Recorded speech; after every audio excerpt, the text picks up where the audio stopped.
10 मई 2024 तर्जुमान काबिर लिसान अख्तर सानी आरिफ बिल्ला शेखुल हदीस शेखुल उलमा हज़रत मौलाना शाह আব্দুল মতিন বিন হুসাইন সাহেব দামত বরকাতুহুমের জুমার পূর্বে দেশ ও জাতির দিক নির্দেশনামূলক অত্যন্ত তাৎপর্যপূর্ণ বয়ান বাইতুল হক জামে মসজিদ ঢালকানগর ঢাকা।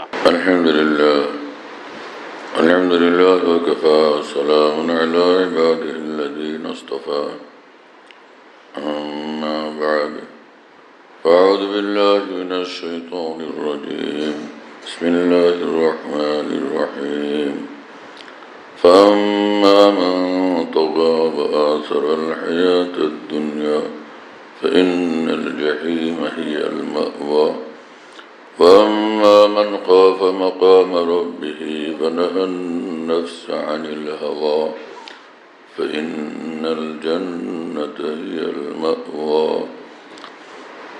صدق الله مولانا العظيم।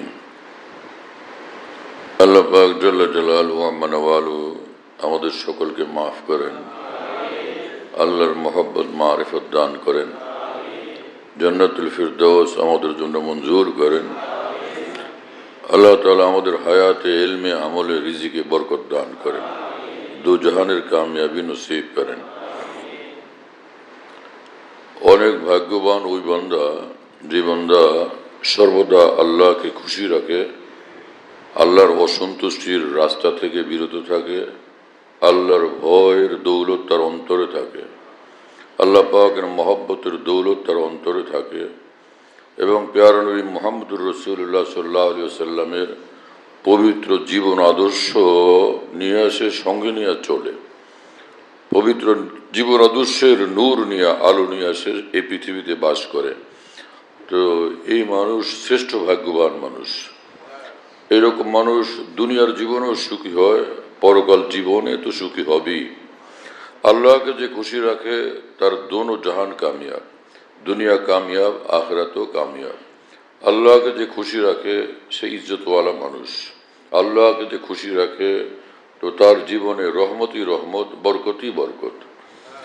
আল্লাহ যার পক্ষে থাকে তার কোনো পার্টি লাগে না, তার কোনো দল লাগে না। সব দল এবং পার্টি ছাড়াই, সব রকমের দল এবং পার্টি ছাড়াই সে বড় শক্তিশালী মানুষ, কারণ আল্লাহ পাক তার সঙ্গে আছেন।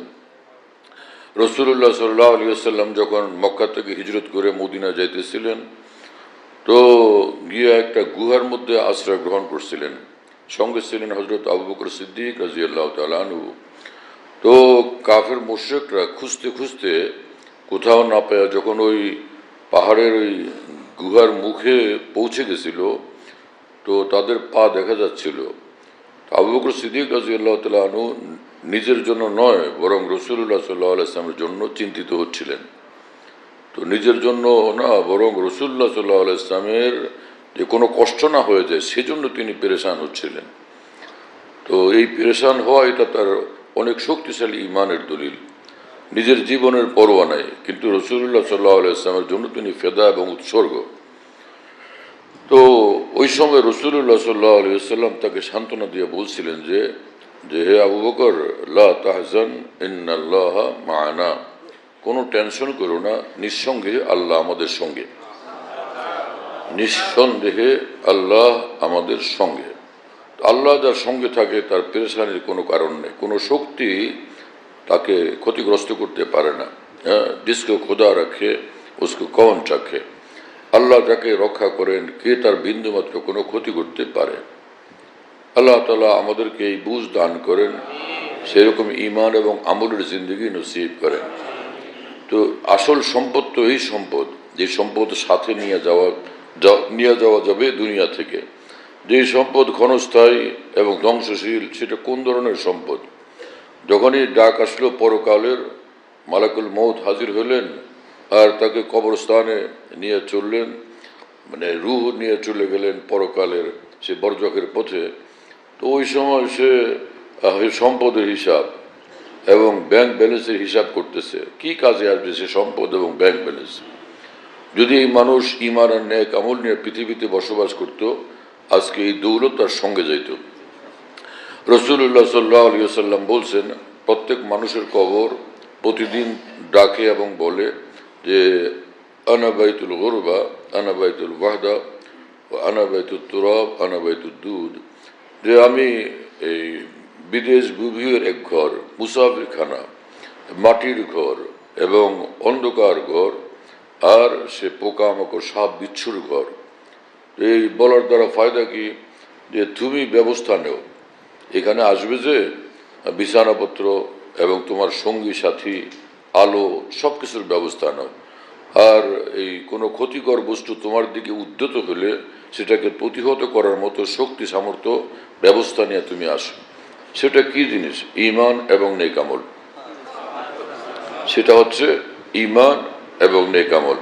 ঈমান যার সঙ্গে থাকবে, নামাজ থাকবে, রোজা থাকবে, হজ থাকবে, যাকাত থাকবে এবং হালালের আমল আছে, হারাম থেকে বাঁচার আমল আছে, সব ধরনের গুনাহ থেকে বিরত থাকার আমল তার কাছে আছে, তো কোনো পেরেশানি তার কবরের মধ্যে হবে না। ইতমিনান থাকবে, আরাম থাকবে, সুকুন থাকবে। এবং দুনিয়ার জীবনে মৃত্যুর পূর্ব সময়ে ফেরেশতারা যে আসছিলেন এবং বলছিলেন যে কোনো টেনশন করো না ভাই, তোমার জন্য জান্নাতের সুসংবাদ, অনুরূপভাবে কবরের মধ্যেও, কবর জীবনও ফেরেশতারা তাকে বলবেন তোমার পেরেশানির কিছু নাই, তোমার জন্য জান্নাতের সুসংবাদ। হাসরের মাঠে সব মানুষ যখন পেরেশান থাকবে, তখনও এই ঈমানওয়ালাদেরকে ফেরেশতারা বলবেন যে কোনো টেনশন করো না ভাই, তোমার জন্য জান্নাতের সুসংবাদ। তো সব মানুষ পেরেশান থাকবে, তো তারা কারা? তো কিয়ামতের মাঠে দুনিয়াতেই তো মুসলমানের সংখ্যা কাফের মুশরিকদের চেয়ে কম, তো মুসলমানদের সংখ্যা এখানে কম, তো সেখানে বাড়বে কোত্থেকে? তো যারা কাফের মুশরিক সমগ্র কিয়ামতের মাঠে তারা পেরেশান থাকবে, কঠিন বিপদের মধ্যে থাকবে। যাকে আল্লাহকে রাজি খুশি করে গেছেন তারা সুখে থাকবেন, আরামে থাকবেন, পেরেশানি মুক্ত থাকবেন। হ্যাঁ, তাদের কোনো পেরেশানি এখানেও নাই, সেখানেও নেই। কারণ কোরআন শরীফ আল্লাহ তাআলা বলে দিয়েছেন, আলা ইন্না আউলিয়া আল্লাহ লা খাউফুন আলাইহিম ওয়া লা হুম ইয়াহজানুন, যে দেখো আমার সঙ্গে সম্পর্ক যাদের ভালো, কামেল ঈমানওয়ালা, পূর্ণ ঈমান এবং আমলওয়ালা মানুষ, তো যারা আমার ওলি হয়ে যায়, তো তাদের কোনো ভয় নাই, কোনো পেরেশানি নেই, কোনো টেনশন নেই। তো আমার এরকম বিশিষ্ট বান্দা যারা আমার ওলি, তারা কারা? কিভাবে আমাকে রাজি করবে, খুশি করবে এবং আমার হয়ে যাবে? আল্লাযীনা আমানু ওয়া কানু ইয়াত্তাকুন, যারা ঈমানওয়ালা হবে এবং আল্লাহর খুশিওয়ালা জিন্দেগি নিয়ে চলবে, আল্লাহর অসন্তুষ্টির রাস্তা থেকে বিরত থাকবে। এই মানুষগুলো যারা লা খাউফুন আলাইহিম ওয়া লা হুম ইয়াহজানুন, তাদের কোনোই ভয় নেই, কোনো পেরেশানি নেই। সব রকমের ভয় এবং পেরেশানি থেকে আল্লাহ পাক তাদেরকে হেফাজত করবেন, দুনিয়াতেও এবং আখিরাতেও।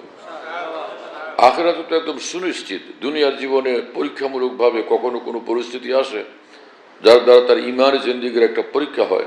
কোরআন শরীফে আল্লাহ পাক বলছেন, ওয়ালানাবলুওয়ান্নাকুম বিশাইইম মিনাল খাউফ, যে তোমাদেরকে অবশ্যই আমি পরীক্ষা করব। হে ঈমানওয়ালারা, তোমাদেরকে পরীক্ষা করে দেখব তোমরা কতটা আমার ভালোবাসার দাবিতে খাঁটি। কখনো ভয় ভীতির কোনো বিষয় উপস্থিত হবে, বিশাইইম মিনাল খাউফ, একদম সারা জীবনে ভয় আর ভয়, আতঙ্ক আর আতঙ্কগ্রস্ত করে রাখবো এমনটা নয়, বরং কখনো কিঞ্চিত ভয় ভীতির বিষয় আসবে, আমি দেখব যে তখন তোমাদের বিশ্বাস, আস্থা আমি আল্লাহর উপরে কতটুকু, এবং আমার দিকে মুতাওয়াজ্জে হও কতটুকু, আল্লাহমুখী হও তুমি কতটুকু, সেই সময় আল্লাহর সাহায্যের দিকে কতটুকু তুমি তখন আকৃষ্ট হও, ধাবিত হও, সেটা আমি দেখতে চাইব। হ্যাঁ, বিষয় মিনাল খাউফ ওয়াল জু, কখনো কিছু আর্থিক পেরেশানি হবে, যে খাওয়া দাওয়া ইত্যাদির অভাব অনটন দেখা দিবে তোমাদের মধ্যে। বিষয় মিনাল খাউফ ওয়াল জু ওয়া নাকস মিনাল আমওয়াল ওয়াল আনফুস ওয়াস সামারাত, এবং তোমাদের আপনজন প্রিয়জন কেউ অসুস্থ হলো, অথবা সে কোনো দুনিয়ার থেকে চলে গেল, বিদায় নিয়ে গেল, তখন তোমার কি অবস্থা সেটাও দেব।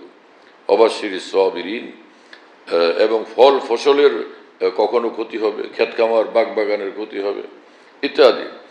আল্লাহ পাক বলেন যে অবাশশিরিস সাবিরিন, কিন্তু যে কোনো ধরনের এরকম বিপদ আপদ বালা মুসিবত আসলে যারা একদম আল্লাহমুখী হইয়া আল্লাহর সন্তুষ্টির পথে অবিচল থাকবে, আল্লাহর অসন্তুষ্টির পথে তখনও কোনো রকমই কদম বাড়াবে না, কোনো এক শব্দ এই জবানে বলবে না আল্লাহকে অসন্তুষ্ট করার মতো, এইরকম সবরকারীদেরকে হে রসুল আপনি সুসংবাদ দিয়ে দেন। অবাশশিরি সাবিরিন, তোমরা তাদেরকে সুসংবাদ দাও। আল্লাযীনা ইযা আসাবাতহুম মুসিবা, যে যখন তাদের উপর কোনো ধরনেরই মুসিবত আসে, ক্বালু, তখন তারা বলে, আন্তরিকভাবে বলে, ইন্না লিল্লাহি ওয়া ইন্না ইলাইহি রাজিউন, ইন্না লিল্লাহি ওয়া ইন্না ইলাইহি রাজিউন, যে আমি আল্লাহর, আমরা সকলেই আল্লাহর, আমি আল্লাহর, আমরা সকলেই আল্লাহর, এবং আল্লাহর কাছে আমাদেরকে যাওয়া লাগবে। তো বস আল্লাহর দিকে তার ঝোঁক থাকে, আল্লাহর দিকে তার মন থাকে, আল্লাহর কথা তার স্মরণে থাকে। তো এইরকম বান্দারা হলো ভাগ্যবান বান্দা। তো এরকম কিছুটা এরকম পেরেশানি থাকবে, থাকতেই পারে। নবী রসুলদেরও কত পেরেশানি ছিল, নবী রসুলদের সামনে কত কত রকমের পরীক্ষা আসছে। জুলজিলু হাত্তা ইয়াকুল রসুলু ওয়াল্লাযীনা আমানু মাআহু মাতা নাসরুল্লাহ। নবী রসুলদের উপরে এমন পেরেশানি আসছিল, মনে হয় যে একটা ভূমিকম্প হয়ে গেছে। এতটা তারা কাঁপতে থাকছেন এবং তারা ভাবতে থাকছেন যে আল্লাহর সাহায্য কখন আসবে। এমন পরিস্থিতি ঈমানওয়ালাদের সামনে কখনো আসে, কিন্তু আল্লাহ পাক ঈমানওয়ালাদেরকে ইসাব্বিতুল্লাহুল্লাযীনা আমানু বিল কওলি সাবিতে, তাই না, যে আল্লাহ পাক, হ্যাঁ, ফিল হায়াতি দুনিয়া ওয়া ফিল আখিরা। আল্লাহ পাক জাল্লা জালালুহু ওয়া মানওয়ালু বলেন যে যারা সচ্চা ঈমানওয়ালা, তো ঈমানওয়ালাদেরকে আল্লাহ পাক সে তাদের জবান কওলে সাবিত, তাদের সে আল্লাহ পাক হক কথার উপরে, ঈমানের উপরে, দ্বীনের উপরে কায়েম রাখেন, দুনিয়ার জীবনও পরকালেও। এই ওয়াফিল আখিরা বলতে যে দুনিয়ার থেকে যাওয়ার পর ওর ভিতরে সে কবর জীবনও সামিল আছে। আল্লামা শাব্বির আহমদ উসমানী রহমতুল্লাহ আলী বলেন যে কবর জীবনের সম্পর্ক দুই দিকে। একদিকে হলো যে আখিরাতের হিসাব কিতাব এখনো শুরু হয়নি, জান্নাত জাহান্নামের ফয়সালা এখনো হয়নি। এই হিসাবে কবর জীবনকে আখিরাত থেকে বাদ দেওয়া যায়। যদি বাদ দেওয়া যায় তাহলে এটা দুনিয়ার মধ্যে সামিল। তাহলে দুনিয়ার মধ্যে কবর জীবনও আল্লাহ পাক যে ঈমানের উপরে তাকে কায়েম রাখবেন এবং সাহায্য করবেন, এই আয়াত থেকে সেটা প্রমাণিত হলো।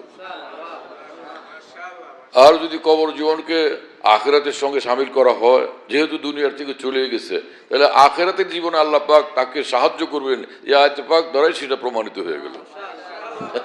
সুবহানাল্লাহ বিহামদি, কি আজিমুশান কথা এই কোরআনে পাকের এক এক আয়াতে। এই জন্য কোরআনে পাকের একটা হলো খালি অনুবাদ পড়ে চলে যাওয়া, আর কোরআন আরেকটা হলো গভীরভাবে কোরআনে পাককে বুঝার তৌফিক নসিব হওয়া, দুইটা এক জিনিস না।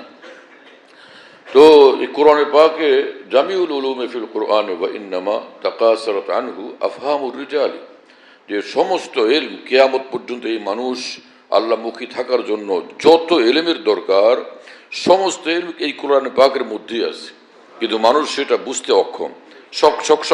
সব মানুষ সেটাকে উদ্ধার করতে পারে না। কিন্তু কিছু লোক এই পৃথিবীতে এরকম থাকেন, মহান রব্বুল আলামিন তাদেরকে সেটা উপলব্ধি করার, উদ্ধার করার ক্ষমতা দান করেন, তৌফিক দান করেন। রাসূল আকরাম সাল্লাল্লাহু আলাইহি ওয়াসাল্লাম বলছিলেন যে এইরকম কিছু এই পৃথিবীতে পয়দা হবে যে সকল মানুষ যে এলেম, যদি কোরআন সুন্নাহর এলেম সেটা যদি আকাশের তারকা মণ্ডলীর ভিতরে গিয়া লুকায়া থাকে, ওখান থেকে পড়ে নিয়ে আইসা পৃথিবীর মানুষদের মধ্যে বিতরণ করবেন। লাউকান আল ইলমু বিসসুরাইয়া, হ্যাঁ, এলম যদি সে আকাশের তারকা গুচ্ছের মধ্যে গিয়া ওখানে গিয়ে লুকায়া থাকে, ওখান থেকে নিয়ে আসবেন। তার মানে আল্লাহ পাক তাদেরকে এতটা তৌফিক দান করবেন। এলেম তো কোরআনের মধ্যে, এলেম ওই তারকা মণ্ডলীর মধ্যে কি জন্য যাবে? এটার অর্থ হচ্ছে যে একটা দৃষ্টান্ত দিচ্ছেন যে যদি মনে করো যে এইরকম এলেম সেখানে গিয়ে পালায় গেছে, সেখান থেকে ধরে নিয়ে আসবেন। তো এত বড় এলমের যোগ্যতা, তাই না, এবং কোরআন হাদিসকে বুঝার এতটা ক্ষমতা আল্লাহ পাক তাদেরকে দান করবেন। কি ভাগ্যবান এই সকল মানুষ! সুবহানাল্লাহ তাআলা বিহামদিহি, আল্লাহু আকবার। তো এরকম কোনো পেরেশানি কোনো কিছু আসলে দুনিয়াতে, কিন্তু এটার দ্বারা কি ঈমানওয়ালার লাভই লাভ, ফায়দাই ফায়দা। বাবা যখন বাচ্চাদেরকে রাগ টাগ করেন, ধমক দেন, ভয়ে থরথর কাঁপতে থাকে, আর মা এসে বলতে থাকেন যে আপনি এরকম করলেন কেন, আমার বাচ্চাগুলো ভয় পেয়েছে না, দেখলেন অসুস্থ হয়ে পড়বে। তো মা পরেশান হন যে বাচ্চারা তোমার ধমকে অসুস্থ হয়ে পড়বে, আর ওইদিকে বাবা খুশি যে ভয় পাইছে যে বোঝা গেল, জড়সড়ো হয়ে গেছে, এক কোনায় গিয়ে চুপচাপ বসে আছে। এই ভয় পাওয়ার দ্বারা ফায়দা কি হবে? যে ওরা যে অন্যায় পথে ঘুরে, বেলাগাম ঘুরে, বেপরোয়া ঘুরে, যে কোনো সময় বিপদ ঘটতে পারে, দুর্ঘটনার শিকার হইতে পারে, তার থেকে হেফাজত থাকবে। কি কথা বোঝেন নাই? আল্লাহ পাক জাল্লা জালাল ওয়া মানওয়ালু এই বান্দাদের জীবনে, ঈমানওয়ালাদের জীবনে কখনো ভয় ভীতি পেরেশানির কোনো বিষয় যে দেন, সেটার উদ্দেশ্য থাকে একদম জড়সড় হয়ে আল্লাহর হয়ে থাকো, ভীত হয়ে একদম আল্লাহর হয়ে থাকো, আল্লাহর দিকে মোতাবজ্জ থাকো, এদিক সেদিক ছুটাছুটি আর না করো। এদিক সেদিকের এই অন্যায় ছুটাছুটি, লাগামিন ছুটাছুটি আর না করো। দেখলে মিল আর জাত নেশে এহতেজাম মাদরে মুশফিক আজাগম সাত গাম। যখন বাচ্চার অপারেশন হয় তো বাচ্চা চিৎকার করতে থাকে, ফোড়া হয়েছে, ওখানে ইনফেকশন হয়ে গেছে, পচে গেছে, এখন এটা থাকলে শেষে পাও কাটা লাগবে, ওরই মৃত্যু আসবে, ভয়ঙ্কর বিপদ ঘটবে। এজন্য ডাক্তারের কাছে নিয়ে গেছে, তো ডাক্তার অপারেশন করতেছে, হ্যাঁ, নিশে এহতেজাম। ওই সময় বাচ্চা তো চিৎকার করে, ফালাফালি করতেছে, মা ধরে মুশফিক আজাগম সাত কাম। আর এই পেরেশানির মুহূর্তে মা খুব খুশি যে বাচ্চাটার বিপদ থেকে মুক্তির পথ হয়ে গেছে। হ্যাঁ, তো অনুরূপভাবে যে কোনো ধরনের পেরেশানি, বালা মুসিবত কিছুটা এক ঈমানওয়ালার জীবনে যদি আসে, তো সেটার মাধ্যমে মহান আল্লাহ ভয়ঙ্কর কোনো বিপদ এবং বড় পেরেশানি থেকে তার মুক্তির ব্যবস্থা করেন। আল্লাহ তাআলা আমাদেরকে মাফ করেন। তো সে আসল ভয়, আসল আতঙ্ক, আসল বিপদ হলো কাফেরদের। দুনিয়াতেও আল্লাহ তাদের সাথে নাই, কবর জীবনও আল্লাহ তাদের সাথে নাই, আর হাসর মাঠও আল্লাহ তাদের সাথে নাই। আল্লাহ যার সাথে নাই তার বিপদের কোনো কুল কিনারা নাই, কোনো সীমা নাই। আল্লাহ যার সাথে নাই তার বিপদের কোনো কুল কিনারা নাই, কোনো কুল কিনারা নাই, কোনো সীমা নাই, কত বিপদ হবে। আর আল্লাহ পাক বলছেন ইন্নাল্লাহ মাআল মুত্তাকিন। হ্যাঁ, পবিত্র কোরআনে আল্লাহ পাক বলছেন যারা আমাকে ভয় করে এবং আমার কথার উপরে চলে, আমাকে খুশি করে দেয়, আমাকে নাখোশ না করে, আমি নিঃসন্দেহে তাদের সঙ্গে আছি। আল্লাহ পাক বলছেন এই কথা, আমি নিঃসন্দেহে তাদের সঙ্গে আছি। ফেরাউনদের সঙ্গে আল্লাহ নেই, নমরুদদের সঙ্গে আল্লাহ নেই। কিছু মুসলমানরা অতি ভদ্র হয় এবং অনেক বেশি অতি শিক্ষিত হয়ে নিজেকে প্রকাশ করার চেষ্টা করে, আমি অসাম্প্রদায়িক, আমি একদমই সকলের থেকে নিরপেক্ষ। আরে আল্লাহর পক্ষে যে থাকে সে আবার নিরপেক্ষ কি জিনিস? কিসের অসাম্প্রদায়িক? তুমি মুসলমান না? ইন্নানি মিনাল মুসলিমিন। কোরআন শরীফে আল্লাহ শিক্ষা দিয়েছেন যে কামিয়াব মানুষ, সফল মানুষ, সম্মানিত মানুষ, উচ্চ স্তরের মানুষ যারা, তাদের বক্তব্য হলো আমি আল্লাহর দিকে ডাকি, আল্লাহর কথা মানিয়ে, আল্লাহর ডাকে সাড়া দিই, নিঃসন্দেহে আমি একজন মুসলিম।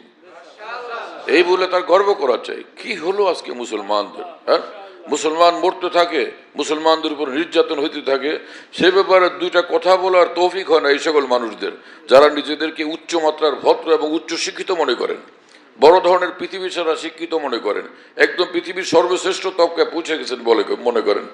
আর যখন বিধর্মীদের উপরে একটু আঁচ লাগলো তখন চিৎকার করতে শুরু করেন আর বলেন যে এই জন্য বলছি যে আমি তো অসাম্প্রদায়িক, সকলকে আমি ভালোবাসি। কিন্তু ইমানওয়ালা, ইসলামওয়ালাদের উপরে সারা পৃথিবী যদি জুলুম করে তখন একদম নিশ্চুপ। এটা হলো উন্নত চরিত্রের পরিচয়। একটা কুকুর ব্যথা পেলে তার জন্য তুমি ব্যথিত হওয়া উচিত যদি তুমি মানুষ হও। একটা কুকুরের গায়ে যদি কেউ একটা ঢিল ছড়ে তোমার ব্যথিত হওয়া উচিত। আর পৃথিবীর মানুষদের উপর নির্যাতন হচ্ছে, তুমি ব্যথিত হও না, তোমার মুখ খোলার এতটুকু তৌফিক হয় না। আর তুমি বড় শিক্ষিত, বড় নেতা, বড় উচ্চ শ্রেণীর মানুষ, কোন শ্রেণীর মানুষই না, তুমি মানুষের কাতারেই পড়ো না যদি তুমি মানুষের ব্যথা না বুঝো। মানুষ নির্যাতিতের ব্যথা তোমাকে যদি ব্যথিত না করে, তুমি কোনো মানুষই হও না। এখনো কথা বুঝতেছো প্রিয় বন্ধুরা? কোরআন শরীফে মহান রব্বুল আলামিন বলছেন যে ওয়াল আসর ইন্নাল ইনসানা লাফি খুসর।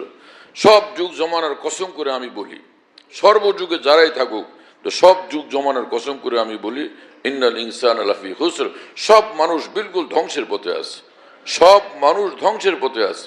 ইল্লাল্লাযিনা আমানু ওয়া আমিলুস সালিহাত, কেবল ওই সকল মানুষ ছাড়া যারা ঈমানওয়ালা, আল্লাহর প্রতি ঈমান এবং বিশ্বাস এবং আল্লাহর সন্তুষ্টিওয়ালা জীবন নিয়ে যারা চলে, এই মানুষগুলো ছাড়া সব মানুষই ক্ষতিগ্রস্ত, সব মানুষই ধ্বংসের পথে আছে।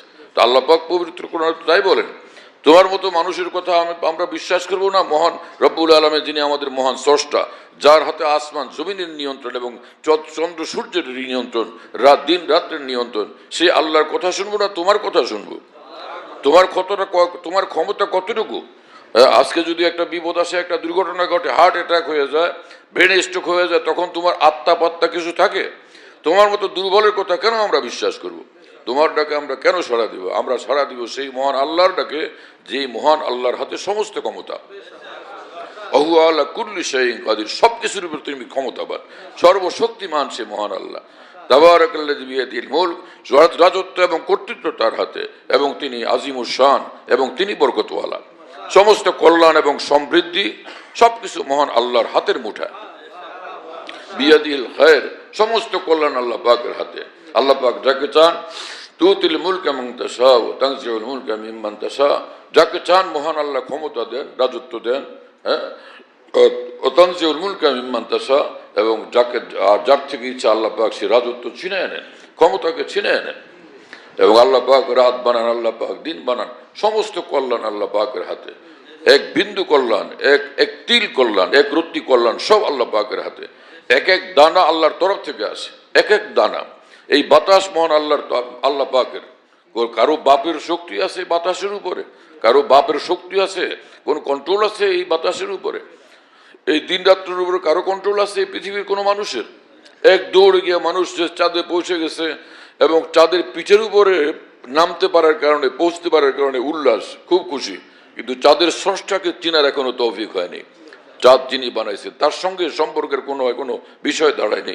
এই লক্ষবার কোটিবারও চাঁদের পৃষ্ঠে গেলে এক বিন্দুও সম্মান মর্যাদার কোনো উন্নতি হয় না, এক বিন্দু সম্মান মর্যাদা বৃদ্ধি পায় না। আর যদি মানুষ যদি জমিনের উপরও থাকে, আর মানুষের চরিত্র চাঁদ তার মধ্যে থাকে, চাঁদে যাওয়া ছাড়াই লক্ষ কোটি চাঁদ সূরজ এবং আসমান জমিনের চেয়ে তার মর্যাদা ঊর্ধ্বে।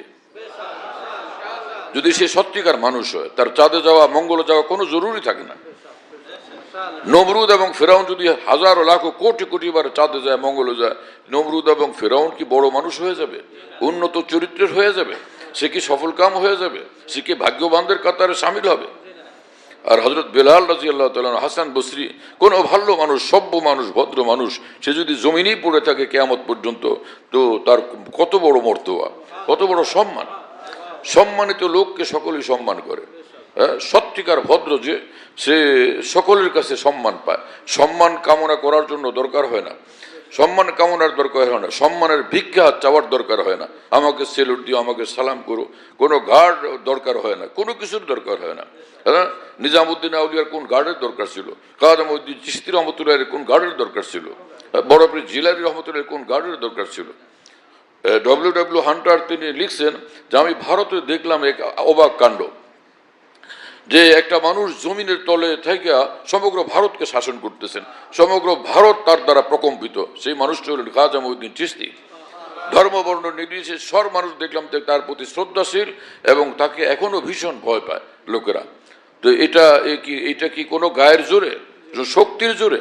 বরং এটা আল্লাহ পাক যাকে সম্মানিত করেন সেই রকম সম্মান লাভ করে। যে সে নমরুদ হলে সম্মান আসে না, ফেরাউনদের পথ পরিহার করার তৌফিক আমাদের কবে হবে? কথাই এরকম বলতে শুরু করছে মুসলিম জাহানের অসংখ্য লোকেরা, যে তাদের কথার মধ্যে ইমানের কোনো আওয়াজ নেই, ইসলামের কোনো আওয়াজ নাই, আল্লাহর ভয়ের কোনো আওয়াজ নেই, আল্লাহর ভালোবাসার কোনো আওয়াজ নেই, আল্লাহর প্রতি কৃতজ্ঞতার কোনোই আওয়াজ নেই, কোনো উচ্চারণ নেই। আল্লাহর প্রতি কৃতজ্ঞতা, আল্লাহর প্রশংসা, সব আওয়াজের উচ্চারণ থেকে জবান একদম তালামারা। এটা কি তোমার উন্নত হওয়ার এবং বড় হওয়ার আলামত? নিজেকে নিচে নামার আলামত, এটা নিজেকে ধ্বংস করার আলামত। ইহুদি খ্রিস্টানদের তালে তালে কথা বলা, তাদের আওয়াজের সাথে মিলে আওয়াজ দেওয়া, এটা কোনো একজন ইমানওয়ালার কাজ হতে পারে? ইমানওয়ালা দুনিয়ার যেখানে যাবে সর্বদা আল্লাহর কথা বলবে, আল্লাহর কথা বলবে, তার আওয়াজের মধ্যে আল্লাহর কথা থাকবে, আল্লাহর প্রশংসা থাকবে, আল্লাহর প্রতি ভক্তি শ্রদ্ধা নিবেদন থাকবে। এক ইমানওয়ালার পরিচিত এমন হওয়ার চাই। বড় স্টেজে উঠলে তখন যে ইমানের আওয়াজ বন্ধ হয়ে যাবে, এমন কথা তো কোশ্চিনকাল এক ইমানওয়ালার হইতে পারে না। কত বড় উচ্চ মর্যাদা সম্পন্ন, কত বড় ক্ষমতার অধিকারী, কত বড় পদের অধিকারী তুমি হয়ে গেছো, তুমি কি ওমর ইবনে আব্দুল আজিজ থেকে ঊর্ধ্বে? ওমর ইবনে আব্দুল আজিজ রহমতুল্লাহ আলাইহি দিনের বেলা রাষ্ট্র শাসন করতেন, রাতভর মহান আল্লাহর ইবাদত বন্দিগিতে কাটাইতেন।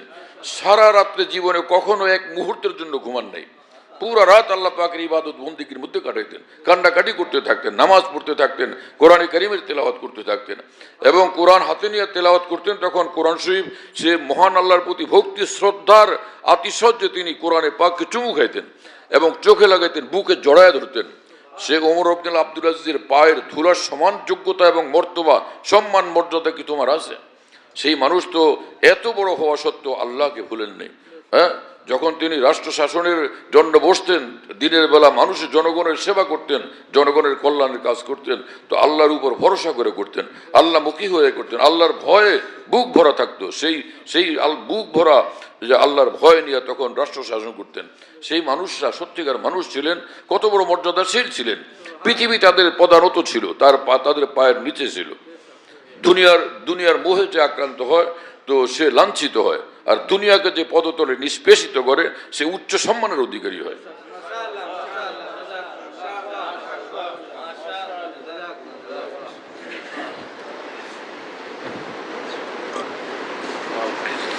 গলার আওয়াজও আল্লাহ পাকের দান। গলার আওয়াজ যে দাও, তো সে গলার আওয়াজ এরকম হওয়া চাই যেটা আখিরাতকে বরবাদ না করে, যেটা জাহান্নামের কারণ না হয়, বরং সেই গলার আওয়াজ যেন আসমানওয়ালার রহমতের কারণ হয়, আসমানওয়ালার সন্তুষ্টির কারণ হয়। যে আয়াত শরীফ পড়লাম কোরআন শরীফ, আল্লাহ পাক বলেন যে ফাআম্মা মান তাগা, যারা সীমা অতিক্রম করে, সীমা লঙ্ঘন করে, ফাআম্মা মান তাগা ওয়া আসারাল হায়াতাদ দুনিয়া, এবং যে ঈমানী জীবন আর আখিরাতের জীবনকে বাদ দিয়া দুনিয়ার পাগল হয়, দুনিয়াকে প্রাধান্য দেয়, দুনিয়া করে মরতে থাকে, ফাইন্নাল জাহিমা হিয়াল মাওয়া, নিঃসন্দেহে তার ঠিকানা জাহান্নাম। ওয়া আম্মা মান খাফা মাকামা রাব্বিহি, কাল কিয়ামতে মহান আল্লাহর সামনে দাঁড়ানো লাগবে, এই ভয় যাকে প্রকম্পিত রাখে। হ্যাঁ, ওয়া নাহান নাফসা আনিল হাওয়া, এবং নিজেকে স্বেচ্ছাচারিতা থেকে, লাগামহীন জীবন থেকে যে বিরত রাখে, ফাইনাল জান্নাত হিয়াল মাওয়া, নিঃসন্দেহে তার ঠিকানা জান্নাত। আল্লাহ তাআলা আমাদেরকে সকল মুসলমানকে সেই পথে কবুল করেন, যা জাহান্নামের রাস্তা থেকে হেফাজত করেন। দুনিয়ার যেখানেই থাকে, যেই কাজেই থাকে, যেই পদেই থাকে, যেই বিভাগেই থাকে, যেই স্তরেই থাকে, আল্লাহর কসম আল্লাহকে ভয় করা চাই, ঈমান নিয়ে বাঁচা চাই, আল্লাহর সঙ্গে সুন্দর নিবিড় গভীর একান্ত সম্পর্ক নিয়ে আমাদের বসবাস করা চাই। এইরকম মানুষ যেখানেই যাবে সে কামিয়াব, সে সম্মানিত।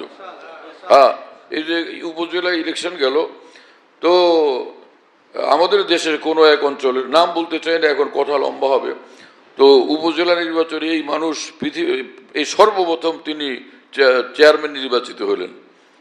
তো ওনার সন্তান আমাকে ফোন করছেন, তো এবং গাড়িতে হাজার হাজার মানুষ বেষ্টন করে আছে, গাড়ি চলতেই পারে না। তো বললো যে আবার সঙ্গে কথা বলেন।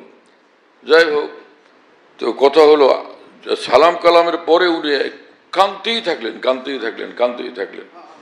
মানে আল্লাহর ভয়, আল্লাহর মহব্বত এতটা যে তিনি বিজয়ী হওয়ার কারণে অহংকারী হয়ে যাননি, বরং তিনি বিজয়ী হওয়ার কারণে এতটা কৃতজ্ঞ মহান আল্লাহর সামনে, কৃতজ্ঞতাপূর্ণ অশ্রু তার দুই চোখ থেকে প্রবাহিত হইতেছে। রাসূলুল্লাহ সাল্লাল্লাহু আলাইহি ওয়াসাল্লাম যখন মক্কা বিজয় করলেন, রাসূলুল্লাহ সাল্লাল্লাহু আলাইহি ওয়াসাল্লাম যে উটের পিঠে ছিলেন, উটের পিঠে থাকা অবস্থায় মাথা এতটা নত করছেন যে যেন নাক উটের পিঠের সঙ্গে লেগে যাবে, এতটা রাসূলুল্লাহ সাল্লাল্লাহু আলাইহি ওয়াসাল্লাম মাথা নত করে তখন যাইতেছিলেন, আল্লাহকে দেখাইতেছিলেন যে আল্লাহ, আজকের এই বিজয়ের কারণে আমার অহংকার দম্ভ আমাকে স্পর্শ করে নেই, আমি আপনার প্রতি কৃতজ্ঞ, আপনার মহত্বের সামনে আমি নিজেকে পিছিয়ে ফেলতেছি, আমি পিছিয়ে যাইতেছি। তো সত্যিকার এইরকম মানুষ, যারা এরকম চরিত্রের মানুষ, তারা যদি সমাজ এবং দেশের রাষ্ট্র শাসক হয়, সমাজের শাসক এবং পরিচালক হয়, তো কি কল্যাণ হবে, কি মঙ্গল হবে। হ্যাঁ না, কল্যাণ এবং মঙ্গল, রহমত এবং বরকত এবং সমৃদ্ধি এবং বিজয় তো মহান আল্লাহর হাতের মুঠা। সেই মহান আসমানওয়ালাকে রাজি রাখতে পারলে তো আমাদের সব কিছুতেই বরকত হবে, সব কিছুতেই কল্যাণ হবে। আল্লাহ তাআলা আমাদেরকে কবুল করেন সেই পথে, এবং ভুল পথগুলো আন্তরিকভাবে পরিহারের জন্য আল্লাহ বুঝ দেন এবং তৌফিক দেন। ওয়া আখিরু দাওয়ানা আলহামদুলিল্লাহি রাব্বিল আলামিন ওয়া সাল্লাল্লাহু আলা নবিয়্যিল কারীম। আমাদের ঢালকানগর খানকাহে যেখানে আমি আছি, খানকা ইয়াদগারে হাকিমুল উম্মত, মনে রাখো, বলো খানকা ইয়াদগারে হাকিমুল উম্মত। একই উম্মতের স্মৃতি এখানে, একই উম্মতের কথাবার্তায় আলোচনা হয় আলহামদুলিল্লাহ। একটা নাম, কিন্তু তামাম আকাবের কথাই আলোচনা হইতে থাকে আলহামদুলিল্লাহ।